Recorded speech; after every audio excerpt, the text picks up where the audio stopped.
दोस्तों, अगर आप भी ऋषभ पंत को एक धाकड़ विकेट कीपर बल्लेबाज मानते हैं तो हमारी इस वीडियो को लाइक जरूर कीजिएगा। दोस्तों, भारतीय टीम ने वेस्टइंडीज के खिलाफ आखिरी मुकाबला जीतकर इतिहास रच दिया, जिसमें टीम इंडिया ने 3 मुकाबलों की एक दिवसीय श्रृंखला पर 3-0 से कब्जा जमाते हुए कैरेबियाई टीम का क्लीन स्वीप कर दिया है। और आज के मुकाबले में भारतीय टीम का सबसे कमजोर पक्ष मध्यम क्रम ही शानदार रहा है, जिसकी बदौलत टीम इंडिया ने आखिरी मुकाबले में कैरेबियाई टीम को 96 रनों के विशाल अंतर से हराया। चलिए दोस्तों, आपको बताते हैं आज के मुकाबले की पूरी हाईलाइट्स के बारे में। लेकिन दोस्तों, उससे पहले आप सभी को क्या लगता है कि प्रसिद्ध कृष्णा और मोहम्मद सिराज में कौन है शानदार गेंदबाज? इस बात का जवाब हमें नीचे कमेंट सेक्शन में जरूर दीजिएगा।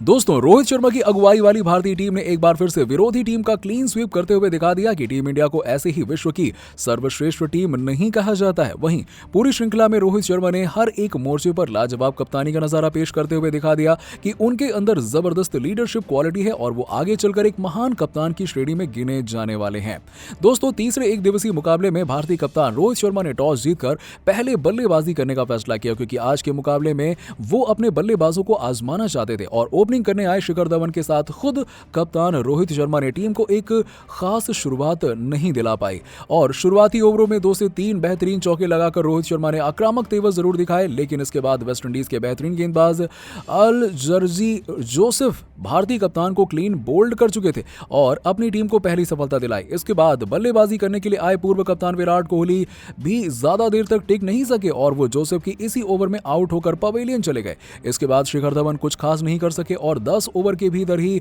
भारतीय टीम का टॉप ऑर्डर पवेलियन जा चुका था। इसके मध्यम क्रम में भारतीय पारी को संभालते हुए अय्यर और ऋषभ पंत ने टीम इंडिया को एक अच्छी स्थिति में पहुंचा दिया, जिसमें श्रेयस अय्यर ने 80 रन तो वहीं ऋषभ पंत ने भी ताबड़तोड़ अंदाज में 54 गेंदों में 56 रनों की पारी खेली। इसके बाद अंतिम ओवरों में दीपक चहर और वॉशिंगटन सुंदर ने बेहतरीन बल्लेबाजी करके टीम इंडिया को 265 रनों तक पहुंचा दिया, जिसमें चाहर ने 38 गेंदों में 38 रन बनाए, जिसमें उन्होंने 2 बेहतरीन छक्के भी लगाए तो वहीं सुंदर ने 33 रनों की महत्वपूर्ण पारी खेली। दोस्तों, 265 रनों के लक्ष्य का पीछा करते हुए वेस्टइंडीज के ओपनर बल्लेबाज शाई होप और ब्रैडन किंग ने पहले 3 ओवरों में ताबड़तोड़ अंदाज में बल्लेबाजी करते हुए अपनी टीम को एक शानदार शुरुआत दिलाने की तरफ बढ़ रहे थे। लेकिन चौथे ओवर में गेंदबाजी करने आए मोहम्मद सिराज ने गेंद को खतरनाक स्विंग कराते हुए शाई होप को पहली 5 गेंदों पर सेट करते हुए आखिरी गेंद पर खतरनाक इन स्विंग डाल के एलबीडब्ल्यू आउट कर दिया। इसके बाद अगले ओवर में दीपक चहर ने अपनी तीसरी गेंद पर दूसरे ओपनर बल्लेबाज ब्रैडन किंग को, जो कि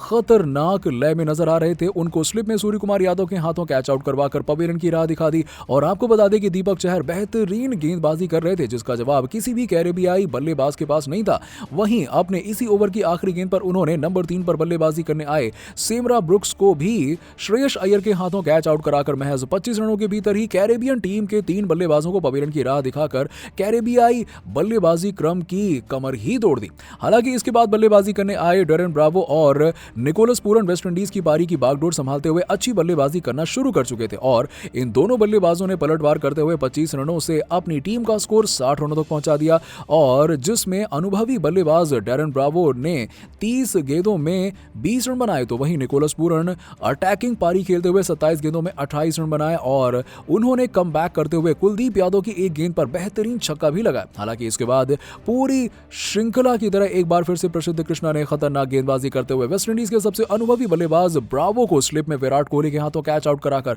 कैरेबियन टीम को चौथा झटका दे दिया। इसके बाद 15वें ओवर में लगभग 70 रनों के आसपास 4 विकेट गंवाकर वेस्टइंडीज की टीम मुश्किलों में फंसती हुई नजर आ रही थी, जहां कैरेबियन कप्तान निकोलस पूरन अभी भी 28 गेंदों में 29 रन बनाकर एक महत्वपूर्ण पारी खेल रहे हैं। वहीं दूसरी तरफ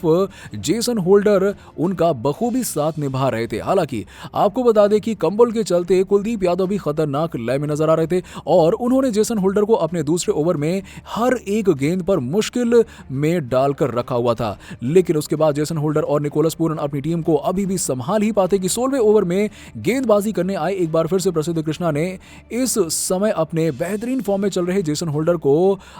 स्लिप में रोहित शर्मा के हाथों कैच आउट कराकर कैरेबियन टीम को 5वां झटका दे दिया। इसके बाद अगले ओवर में बेहतरीन वापसी करते हुए कुलदीप यादव ने भी कैरेबियन ऑलराउंडर फेबियन एलन को विकेट के पीछे ऋषभ पंत के हाथों कैच आउट कराकर वेस्टइंडीज को 6वां 6वां झटका दे दिया। इसके बाद आखिरी ओवर में ओर्डियन स्मिथ, अल्जर्जी जोसेफ और हेडन वॉल्स ने टीम इंडिया के गेंदबाजों को थोड़ा परेशान जरूर किया, लेकिन भारतीय गेंदबाजी आक्रमण में पूरी कैरेबियाई टीम को महज 159 रनों पर समेटते हुए वेस्टइंडीज को 96 रनों के विशाल अंतर से हरा दिया, जिसमें मोहम्मद सिराज और प्रसिद्ध कृष्णा ने 3-3 सफलताएं अपने नाम की। तो वहीं इस मुकाबले में वापसी करते हुए कुलदीप यादव और दीपक चहर ने 2-2 विकेट अपने नाम करते हुए भारतीय टीम को जीत में महत्वपूर्ण भूमिका निभाई। दोस्तों, पूरी श्रृंखला में टीम इंडिया के गेंदबाजों ने लाजवाब प्रदर्शन किया और इस मुकाबले में ऋषभ पंत और श्रेयस अय्यर ने अच्छी बल्लेबाजी करके भारतीय टीम की मध्यम क्रम की समस्या को थोड़ी कम जरूर किया है। दोस्तों, आपको क्या लगता है कि पंत और श्रेयस अय्यर के फॉर्म में आ जाने से टीम इंडिया का मध्यम क्रम मजबूत हो गया या फिर नहीं? इस बार और विपक्षी टीम के कप्तान किरण पोलार्ड इस बार फिर से खेलते हुए दिखाई नहीं दिए,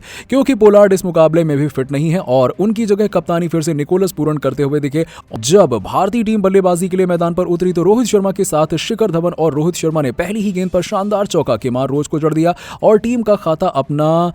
खाता दोनों ही चौके के साथ खोला। तो वहीं दूसरे ओवर में अयारी जोसेफ को रोहित शर्मा ने पहली ही गेंद के साथ ओवर में 2 चौके जड़े। तो वहीं चौथे ओवर में रोहित शर्मा 13 रन 3 चौकों की मदद से बनाकर जोसेफ का शिकार हो गए और इसके बाद बल्लेबाजी करने के लिए विराट कोहली आए और आते ही दूसरी गेंद पर और इस ओवर की 5वीं गेंद पर जोसेफ के हाथों 0 रन बनाकर आउट हो गए। हालांकि 0 रन तो उनका पहले से ही स्कोर था। दूसरा विकेट भी 16 रन पर गिर गया और इसके बाद बल्लेबाजी करने के लिए श्रेयस अय्यर आए और 7वें ओवर में केमार रोच को शिखर धवन ने तीसरी गेंद पर शानदार छक्का जड़ के अपना खाता खोला और 10वें ओवर में शिखर धवन तीसरी गेंद पर स्मिथ के हाथों 10 रन 1 छक्के की मदद से बनाकर आउट हो गए, जिसके बाद बल्लेबाजी के लिए ऋषभ पंत आए और 19वें ओवर में ऋषभ पंत ने अपना पहला छक्का जड़ा और ऋषभ पंत और श्रेयस अय्यर दोनों ही खिलाड़ियों ने मिलकर ताबड़तोड़ बल्लेबाजी करते हुए 27वें ओवर में श्रेयस अय्यर ने अपना 9वां अर्धशतक जड़ दिया और 29वें ओवर में ऋषभ पंत ने अपना 5वां अर्धशतक जड़ दिया और 150 का आंकड़ा भारतीय टीम को 30 ओवर में पार करवा दिया और 30 ओवर की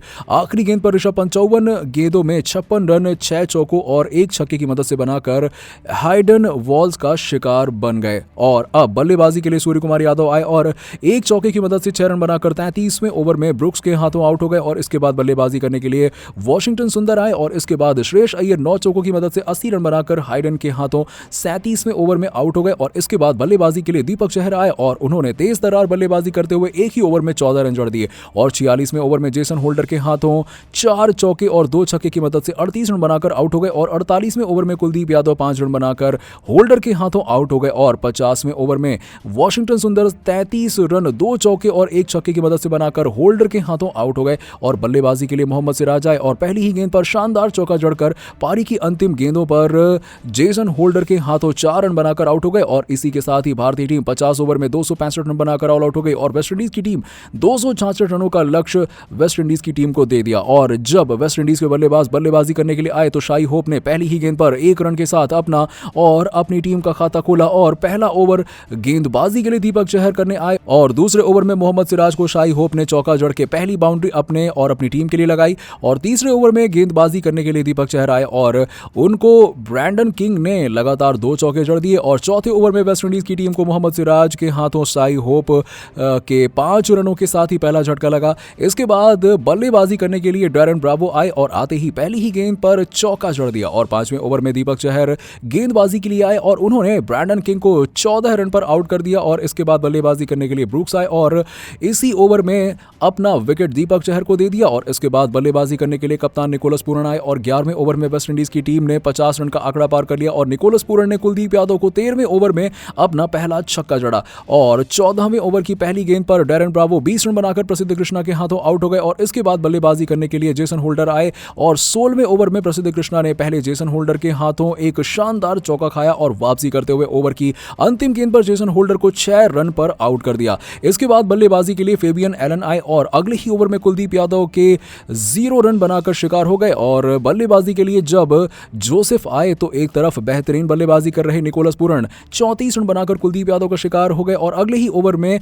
और अब बल्लेबाजी के लिए स्मिथ आ गए और वहीं इसी के साथ ही वेस्टइंडीज की टीम 19वें ओवर के अंत तक 90 रन पर 7 विकेट खो चुकी थी, जिसमें प्रसिद्ध कृष्णा और दीपक चहर ने 2-2 विकेट लिए और मोहम्मद सिराज के साथ ही कुलदीप यादव ने 1-1 विकेट हासिल किया। और इस रोंगटे खड़े कर देने वाले मुकाबले में रोहित शर्मा ने महेंद्र सिंह धोनी की तरह कप्तानी करी और भारतीय टीम को एक शानदार जीत की तरफ बढ़ते हुए दिखाई दे रहे थे और जितना प्रदर्शन भारतीय टीम के बल्लेबाजों और गेंदबाजों के साथ किया वो बहुत ही बेहतरीन प्रदर्शन था और इसी के साथ ही रोहित शर्मा ने बेहतरीन कप्तानी का प्रदर्शन किया, क्योंकि रोहित शर्मा इस टीम के बेहतरीन कप्तान हैं और इनकी कप्तानी बिल्कुल महेंद्र सिंह धोनी की तरह ही देखने को मिली है और रोहित शर्मा की कप्तानी के कारण ही भारतीय टीम और बेहतरीन प्रदर्शन कर रही है। दोस्तों, इस मुकाबले में किस खिलाड़ी ने सर्वाधिक बेहतरीन प्रदर्शन किया, अपनी राय हमें नीचे कमेंट बॉक्स में जरूर दीजिएगा और ऐसी ही शानदार खबरों के लिए हमारे चैनल को सब्सक्राइब करना बिल्कुल ना भूलें।